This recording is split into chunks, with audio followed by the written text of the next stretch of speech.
يا مساء الخير. ما زال تداعيات رسوم ترامب موجودة في العالم، وخسائر البورصات العالمية وصلت ل10 تريليون دولار. 10 تريليون دولار يعني بتتكلم في 10,000 مليار دولار. الحقيقة إن ده رقم كفيل إن هو يعمل تنمية للعالم كله. لكن طبعا ده في الآخر دي قيم اسمية، يعني ما هيش قيم فعلية للشركات، ومش قيم فعلية، مش فلوس يعني. كل ده وهم زي البيتكوين كده. تخيلوا ان امريكا وصلت لمرحله النصب، ان هي تعمل حاجه عمله مشفره، حاجه لا حد عارف مين اللي يعملها، ولا بيعملها ازاي، ولا بيعملها فين، ولا بتيجي ازاي، ولا بتروح، ما حدش عارف عنها اي حاجه، ويبيعوها للناس، والناس توصل ان هم ل $100,000 في البيتكوين الواحد. يعني الحقيقه ان احنا عايشين في عالم من المهزله، لدرجه ان بعض الحكومات اللي مش عارفين حاجه عاملين ماكينات بيتكوين. يعني انت بتشتري الوهم بوهم لوهم من وهم، ما حد يعني كلها وهم في وهم كده فالحقيقه ان هم بيلعبوا بينا زي ما هم عايزين، بيلعبوا بالعالم كله زي ما هم عايزين.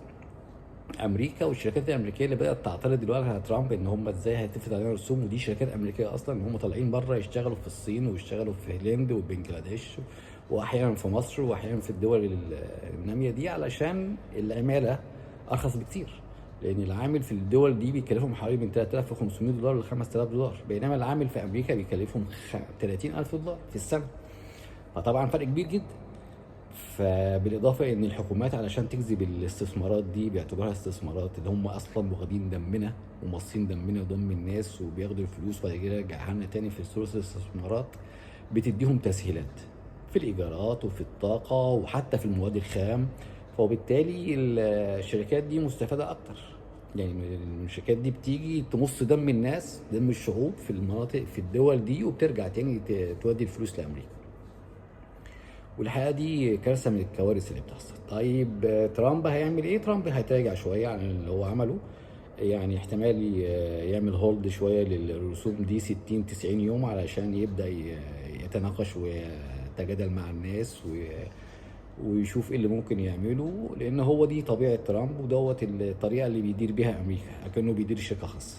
اللي هو يلا لا دي ب1000، لا دي ب10,000، وتعالى نتفاوض. فالنص بدل ما هي ب1000، لا احنا نوصل ل5000. هو ده طريقة ترامب. وكمان الطريقة الصدفية اللي بيتكلم بيها جدا، لأن هو يعني غرور غير عادي. وهتلاحظوا إن معظم أحاديثه الصحفية والقرارات بياخدها في الطيارة، مش على الأرض. هو راكب الطيارة وبياخد قرارات وبيمضي إجراءات، خصوصا لما عمل قناة المكسيك، ونعمل بعض الرسوم، فبياخد القرارات وهو في السماء. دي ليها دلالات خطيرة جدا. هو راجل عايز يوصل أنا كل حاجة، أنا ربكم الأعلى الحقيقة يعني. فترامب واخد العالم على فين؟ واخد العالم على تهلكة. في هو واخد الناس بالطريقه دي، لان هو هو كده يعني. فهو شغال بلطجي علينا كلنا وعلى العالم كله. المشكله ان في بعض النظم ما زالت بتروح تبوس ايده وتعمله اللي هو عايزه. يعني في نظم وحكومات بتعمل كده لحد دلوقتي للاسف يعني، رغم ان هو لا يملك شيء. يعني الناس لو تفكر بجد، هو لا يملك شيء. هو ده واحد نصاب، واحد فعلا نصاب.